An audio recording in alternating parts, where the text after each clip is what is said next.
삼성전자 50만 원 간다는 전망입니다. 이미 주주이신 분들, 그리고 지금이라도 사야 하나 망설이는 분들 모두 집중해 주세요.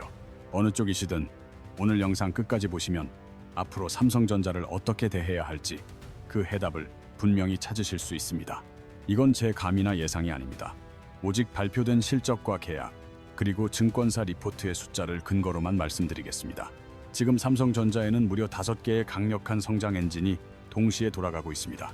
메모리 반도체 슈퍼사이클, HBM4 공급 복귀, 파운드리 부활, 갤럭시 S26 흥행, 그리고 역대급 주주 환원, 이 5가지 호재가 동시에 터지는 상황입니다.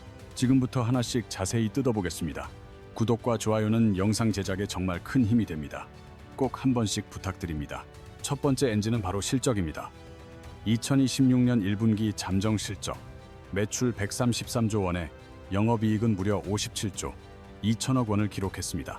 이 숫자가 얼마나 엄청나냐면 작년 같은 기간과 비교해 영업이익이 무려 755%, 다시 말해 7.5배나 폭증한 겁니다.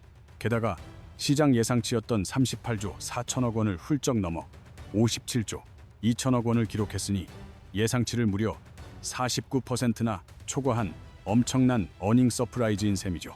삼성전자 역사상 분기 최대 실적이죠. 대체 어떻게 이런 숫자가 가능했던 걸까요? 바로 D램 가격이 폭등했기 때문입니다. 일반 D램과 낸드는 물론 HBM 가격까지 동시에 치솟으면서 메모리 사업부에서만 53조에서 54조 원의 이익을 냈다는 분석이죠. D램에서만 40조 원대, 낸드 플래시에서 10조 원대를 번 겁니다. 쉽게 말해 삼성전자가 1분기 동안 매일 평균 6,350억 원을 벌어들였다는 계산이 나옵니다. 네, 하루에 말이죠.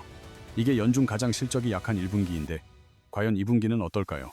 KB증권 리포트는 삼성전자의 2분기 영업이익을 무려 77조 원으로 전망했습니다. 1분기 57조에서 2분기 77조 원으로 매분기마다 신기록을 써내려가는 구조인 거죠. 심지어 이 리포트는 1분기 57조 원을 바닥으로 보고 4분기에는 영업이익이 107조 원까지 가파르게 성장할 것이라 전망합니다. 연간으로는 2026년에 335조 원, 그리고 2027년엔 488조 원이라는 숫자까지 나왔습니다. 잠깐, 이게 정말 현실적으로 가능한 숫자인가 의아하실 겁니다. 참고로 삼성전자의 역대 연간 최대 이익이 얼마였는지 아시나요? 지난 2021년 슈퍼사이클 당시 51조 원이었습니다. 그런데 지금은 단 한 분기 만에 57조 원을 벌었습니다. 반도체 시장이 이제 완전히 다른 차원으로 넘어왔다는 증거입니다. 과거의 슈퍼사이클과 지금의 AI 반도체 사이클은 차원이 다릅니다. 대체 무엇이 이 상황을 만든 걸까요? 그 근본적인 원인은 바로 인공지능 AI에 있습니다. 챗 GPT 출시 이후 전 세계 빅테크 기업들이 AI 데이터 센터 구축에 말 그대로 수십조 원을 쏟아붓고 있습니다. 마이크로소프트, 구글, 아마존, 메타 같은 회사들이 2026년 한 해에만 AI 인프라에 수백조 원을 투자할 계획입니다. 이 AI 데이터 센터에는 엔비디아 GPU가 필수적으로 들어가고 그 GPU에는 HBM이라는 고대 역폭 메모리가 반드시 탑재되어야 합니다. 서버 메모리와 스토리지 수요 역시 폭발적으로 증가하고 있는데 이 모든 종류의 메모리를 가장 많이 생산하는 기업이 바로 삼성전자입니다. 실제로 카운터포인트 리서치 보고서를 보면 4월 기준 메모리 재고는 1주에서 2주 분량으로 역사상 가장 낮은 수준이라고 합니다. 재고가 바닥나면 어떻게 될까요? 사려는 사람은 줄을 섰는데 팔 물건이 없으니 가격은 천정부지로 치솟을 수밖에 없습니다.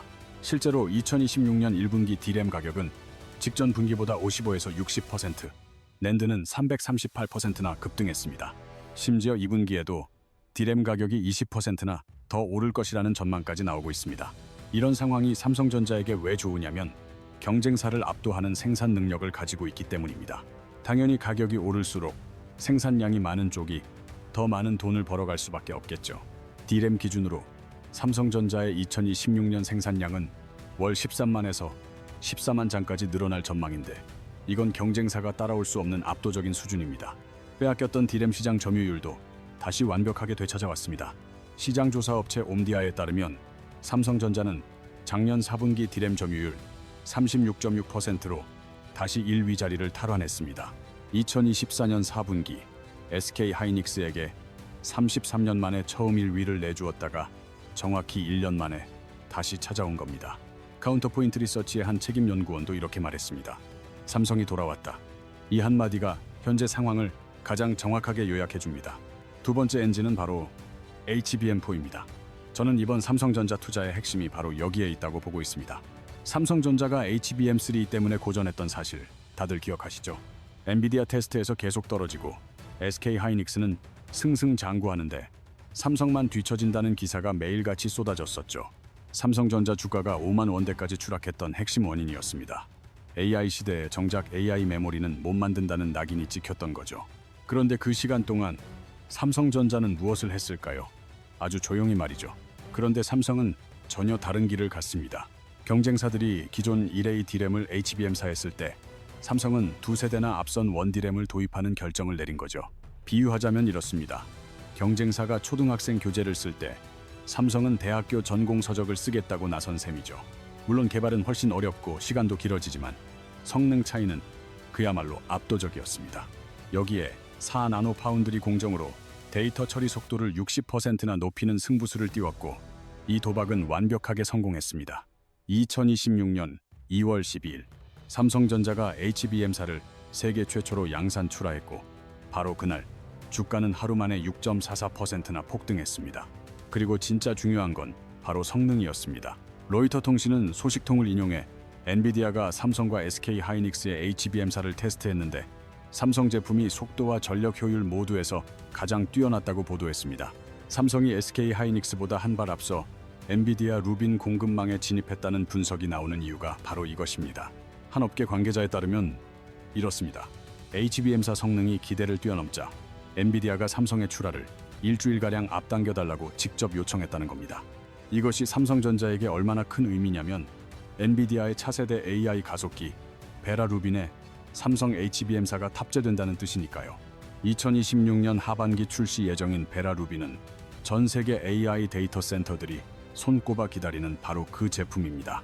세계 AI 반도체 시장 90%를 장악한 엔비디아의 핵심 신제품에 삼성 HBM이 들어가는 셈입니다. 그런데 이게 끝이 아닙니다.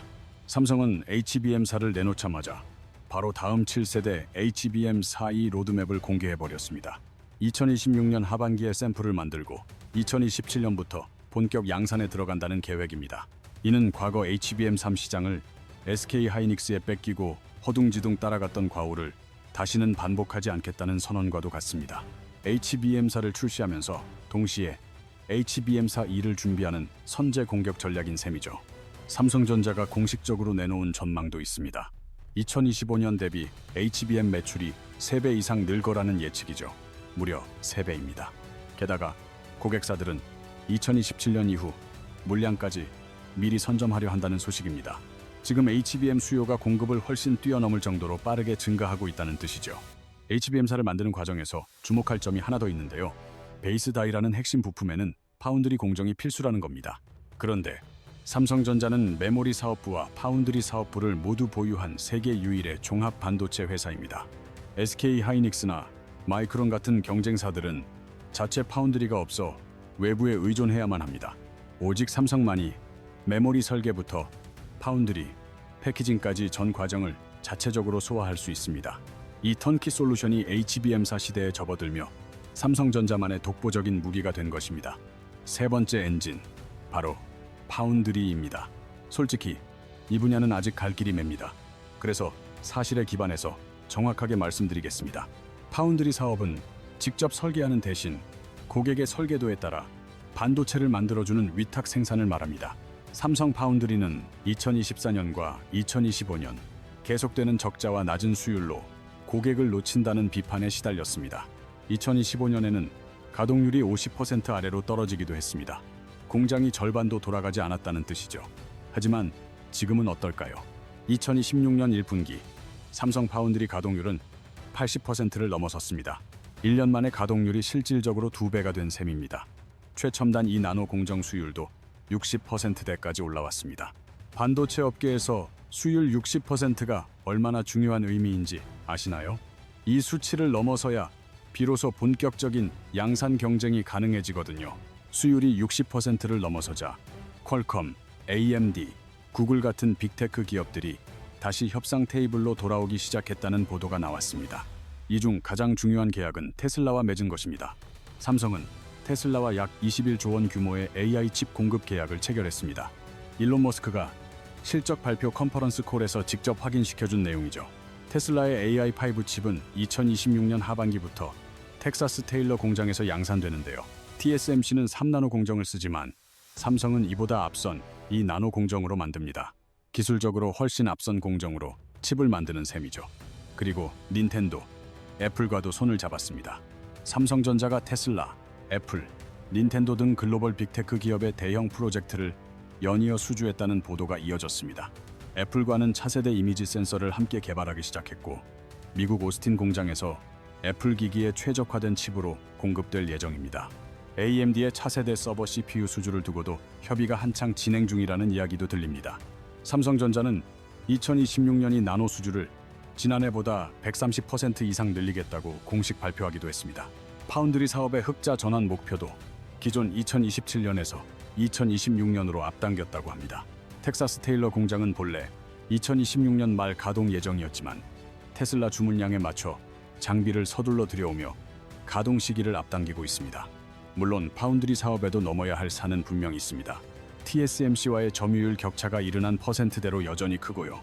이 나노 수율이 좋아졌다고는 하지만 TSMC가 바짝 추격하고 있어 경쟁이 아주 치열합니다. 게다가 지난 3월에는 삼성의 이 나노 공정 문제 때문에 테슬라 AI 칩 일정이 늦어질 수 있다는 보도까지 나왔었죠. 이렇듯 파운드리는 여전히 변수가 참 많은 사업입니다. 하지만 투자자 입장에서 주목할 점이 하나 있습니다. 바로 지금 삼성전자 주가에 파운드리의 성공 가능성이 모두 반영된 건 아니라는 거죠. 지금 주가는 메모리와 HBM 실적만으로도 충분히 설명이 되는 수준이니까요. 만약 파운드리가 예상대로 성공한다면 주가는 더 오를 여지가 생기는 겁니다. 말하자면 파운드리는 현재 주가를 뒷받침하는 보너스 카드인 셈이죠. 네 번째 성장 엔진은 바로 갤럭시 S26입니다.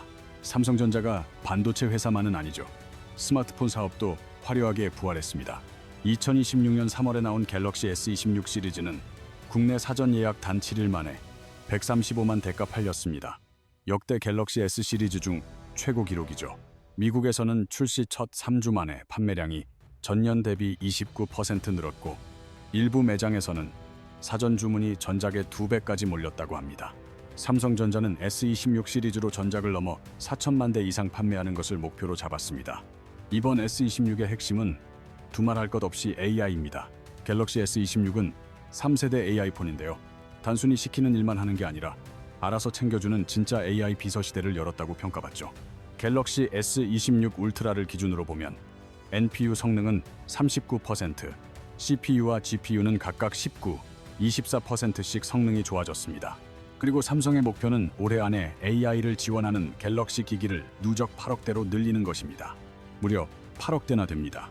이미 팔린 기기에도 소프트웨어 업데이트로 AI 기능을 넣어주는 방식인데 이걸로 8억 명이 삼성 AI 생태계에 들어오는 거죠. 이게 장기적으로는 갤럭시 AI 구독 서비스나 클라우드 사업으로 이어지는 큰 그림인 셈입니다. 덕분에 모바일 사업부는 이번 1분기 갤럭시 S26 흥행으로 영업이익이 4조 원에 육박했다는 전망까지 나옵니다. 반도체 실적이 워낙 크다 보니 상대적으로 묻히는 감이 있지만 모바일 사업부만 따로 놓고 봐도 정말 대단한 실적입니다. 다섯 번째 엔진은 주주 환원입니다. 이건 단순한 보너스 이야기가 절대 아닙니다. 주가에 직접 영향을 주는 아주 중요한 이야기죠. 삼성전자는 지난 3월 18일 주주총회에서 파격적인 주주 환원 계획을 발표했는데요. 첫째, 총 11조 1천억 원 규모의 배당금을 지급합니다. 기존 9조 8천억 원에 1조 3천억 원의 특별 배당이 더해진 금액입니다. 보통주 기준으로 주당 연간 1,668원의 배당이 확정됐고, 둘째, 16조 원 규모의 자사주를 올 상반기 내에 소각하기로 했습니다. 자사주 소각이 중요한 이유는 발행 주식 수를 줄여서 한 주당 가치를 높이는 효과가 있기 때문이죠. 보통주 7,335만 주, 우선주 1,360만 주를 소각하는데요. 이게 전체 보유 자사주의 82.5%에 달하는 물량입니다. 말 그대로 거의 전부를 태우는 셈입니다. 전영현 부회장이 주총에서 직접 빨리 소각을 완료해서 주주 가치를 높이겠다고 약속했습니다. 이게 끝이 아닙니다. 삼성전자는 2026년까지 3개년 계획에 따라 벌어들인 잉여 현금 흐름의 50%를 주주에게 돌려주기로 약속했거든요. 그런데 여기서 변수가 생깁니다. 이 정책을 세울 당시엔 영업이익이 30조 원대였는데 지금은 실적이 수백조 원대로 폭발해버렸다는 거죠. 그러면 잉여 현금 흐름도 당연히 폭발적으로 늘고 50% 환원 원칙에 따라 주주 환원 규모도 어마어마하게 커집니다. 26년 잉여 현금 흐름을 185조 원으로만 잡아도 주주에게 돌아갈 돈이 9조 5천억 원에 달할 거란 계산이 나옵니다. 이걸 전부 배당금으로만 계산해도 주당만 3천 원이 가능하다는 계산이 나옵니다. 맥쿼리 증권은 삼성전자의 26년 잉여 현금 흐름이 217조 원까지도 가능할 거라는 시나리오를 내놓기도 했습니다. 일부 증권사에서는 2026년 연간 배당금이 주당 8천 원까지도 가능할 거란 전망을 내놓고 있죠. 현재 주가 대비 배당 수익률을 따져보면 정말 믿기 힘든 수치가 나오는 겁니다. 여기에 자사주 소각으로 주식수가 줄어드니 주당 가치는 오르고 자연스럽게 주가 하락을 막는 방어 효과도 기대할 수 있습니다. 삼성전자 시가총액이 국내 최초로 1,000조 원을 돌파한 이 시점에 이런 대규모 주주 환원을 약속한 겁니다. 자, 이제 여러분이 가장 궁금해하실 질문에 답을 해볼 시간입니다. 그래서 삼성전자 주가는 과연 어디까지 오를까요? 현재 주가는 21만 9천 원대입니다. 증권사 애널리스트 37명 중 36명이 매수 의견을 냈고요. 12개월 평균 목표 주가는 27만 4천 원입니다. 가장 높은 목표가는 36만 원까지 나왔습니다. 현재보다 최대 64%더 오를 수 있다는 뜻이죠. 5월을 앞둔 4월 30일, 바로 삼성전자의 정식 실적 발표와 컨퍼런스 콜이 열립니다. 잠정 실적은 이미 공개됐지만 이번 공식 발표에서는 훨씬 더 중요한 정보들이 나올 예정입니다. HBM사 납품 물량이나 2분기 가이던스, 파운드리 흑자 전환 시점, 그리고 연간 배당 계획 같은 것들 말이죠. 이 정보들이 명확해지는 순간 주가를 짓누르던 불확실성도 크게 해소될 겁니다. 또 다른 변수는 바로 외국인 수급입니다. 2026년 1분기 외국인들은 코스피에서 무려 56조 원어치를 순매수했습니다. 미국과 이란 분쟁 같은 지정학적 리스크로 차익 실현이 있었지만 외국인 코스피 지분율은 37.4%로 이미 2020년 고점을 넘었습니다. KB증권 리포트를 보면 코스피의 PER은 7.3배 수준인데요. 이건 전 세계 증시를 통틀어 가장 낮은 수치입니다. 삼성전자가 이런 엄청난 실적을 내고도 밸류에이션은 여전히 헐값이나 마찬가지라는 뜻입니다. 중동 리스크가 줄어드는 2분기부터는 외국인들이 실적에 집중하면서 삼성전자를 가장 선호하게 될 거라는 분석이 많습니다. 그럼 50만 원까지 갈 수 있을까요? 단기적으로는 조금 비현실적입니다. 우선은 목표 주가인 27만 원에서 36만 원 사이에 자리를 잡는 것이 중요합니다. 하지만 2027년에서 2028년 이후 중장기적으로 보면 이야기는 완전히 달라집니다. 만약 2027년에 영업이익 488조 원이 현실이 되고 파운드리가 흑자로 돌아서면 주가는 한 번 더 크게 뛸 수 있습니다. 자, 그럼 이제 리스크 요인도 솔직하게 짚어봐야죠. 좋은 이야기만 할 수는 없으니까요. 첫 번째 리스크는 이나노 파운드리 공정이 늦어지는 겁니다. 지난 3월 삼성 이나노 공정 수율 문제 때문에 테슬라 AI 칩 일정이 6개월 미뤄질 수 있다는 보도가 나왔습니다. 오는 6월 삼성 파운드리 포럼에서 공식 입장이 나오겠죠.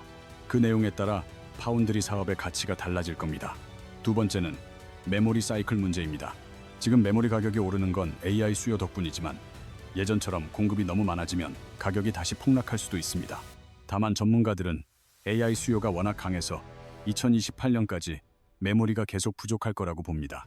실제로 나무위키에 2025년 반도체 대란이라는 문서까지 생겼죠. 그만큼 공급이 수요를 전혀 못 따라가고 있다는 뜻입니다. 세 번째는 바로 지정학적 리스크입니다. 현재 미국과 이란의 갈등이 이어지고 있어서 이 문제가 해결될 때까지 코스피 전체가 불안할 수밖에 없습니다. 네 번째는 노조 문제입니다. 삼성전자 최초의 과반 노조인 초기업 노조가 생겨나 파업까지 예고한 상황입니다. 만약 실제 생산에 차질이 생긴다면 단기적으로는 주가에 영향을 줄 수 있습니다. 다섯 번째는 구글이 발표한 터보컨트 기술입니다. AI의 메모리 사용량을 무려 16분의 1로 줄일 수 있다는 겁니다. 이 기술이 정말로 상용화된다면 메모리 시장의 판도가 바뀔 수도 있습니다. 하지만 효율이 좋아지면 오히려 더 많이 쓰게 된다는 제본스의 역설이 나타날 수도 있습니다. 자, 이 모든 걸 고려해서 어떻게 투자해야 할지 정리해 보겠습니다. 현재 21만 원대, 주가는 역대급 실적과 HBM사 복귀, 파운드리 반등이라는 세 가지 큰 호재를 아직 다 반영하지 못했다는 게 증권가의 일반적인 평가입니다. 목표주가 27만 원에서 36만 원 사이는 지금 실적만으로도 충분히 가능합니다. 하지만 몰빵 투자는 추천하지 않습니다. 지금 코스피가 단기 고점이라는 분석도 있고 외국인들의 차익 실현도 나오고 있습니다. 그래서 나눠서 사는 게 가장 현명한 방법입니다. 4월 30일 컨퍼런스 콜 이후 2분기 가이던스와 HBM사 물량이 정해지는 걸 보고 중동 상황도 살피면서 비중을 늘려가는 전략을 추천합니다. 배당을 보고 투자하는 분들도 분명 계시겠죠. 삼성전자는 지금 분기마다 배당을 주고 있고 올해 상반기에만 16조 원 규모의 자사주를 소각한다고 발표했습니다. 연간 주당 배당금이 최소 8천 원은 넘을 거란 전망이라 현재 주가 대비 배당 수익률도 상당히 높은 편이죠. 마지막으로 삼성전자가 왜 단순한 주식 그 이상인지 말씀드리겠습니다. 삼성전자는 코스피 전체를 떠받치는 정말 중요한 회사입니다. 외국인이 한국 주식을 살 때 제일 먼저 사는 종목이 바로 삼성전자입니다. 삼성전자 없이는 코스피 상승도 없습니다. 코스피가 크게 오른다면 그 중심에는 반드시 삼성전자가 있습니다. 반대로 삼성전자가 올라야 코스피도 따라 오릅니다. 바로 그 삼성전자가 디램 시장 1위를 되찾았고 HBM사에서는 경쟁사를 이겼으며 역대급 실적에 16조 원 자사주 소각까지 발표했습니다. 5개의 성장 엔진이 동시에 켜진 셈입니다. 이 시점에서 삼성전자를 팔아야 할지 아니면 더 사야 할지는 이제 여러분의 몫입니다. 들어주셔서 진심으로 감사합니다.